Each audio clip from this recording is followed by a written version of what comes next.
तो इस दिन आ रहा है खेसारी लाल यादव का बवाल धमाका खबर। नमस्कार दोस्तों, आप देख रहे हैं TK9 भोजपुरी 07 और आप लोग एक बार फिर से TK9 भोजपुरी 07 चैनल पर स्वागत है। तो दोस्तों, खेसारी लाल यादव की फिल्म रिश्ते सिनेमा घरों में और टीवी पे धमाल मचाने के बाद अब यूट्यूब पे भी धमाल मचाने आ रही है। जी हाँ दोस्तों, सिनेमा घरों में और टीवी पर धमाल मचाने के बाद इस फिल्म को यूट्यूब पे रिलीज किया जाएगा। तो चलिए आप सभी को बता देता हूँ खेसारी लाल यादव का फिल्म रिश्ते कब और कितने बजे आप सभी के बीच रिलीज किया जाएगा। खेसारी लाल यादव की फिल्म रिश्ते, इस फिल्म को रिलीज किया जाएगा 20 तारीख को सुबह 6:30 पे, यानी SRK म्यूजिक के यूट्यूब चैनल पे रिलीज किया जाएगा। तो दोस्तों 20 तारीख को यानी 20 सितंबर को SRK म्यूजिक के यूट्यूब चैनल पे 6:30 पे रिलीज किया जाएगा। फिल्म को यूट्यूब पे देखिए, बहुत ही शानदार फिल्म बनाई गई है, लेकिन जो आज इस फिल्म का पोस्टर आया है वो काफी धाकड़ बनाया गया है और शानदार लग रहा है।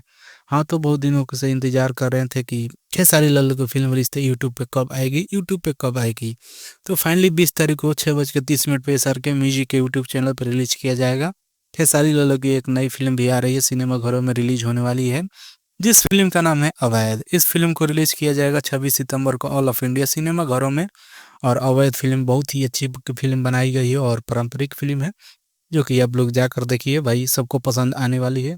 तो दोस्तों, यह रहा खेसारी लाल यादव को छोटा सा अपडेट। कैसा लगा आप सभी को नीचे कमेंट बॉक्स में जरूर बताइए। मैं मिलूंगा आप लोगों से अगले वीडियो में, तब तक के लिए जय हिंद, जय भोजपुरी।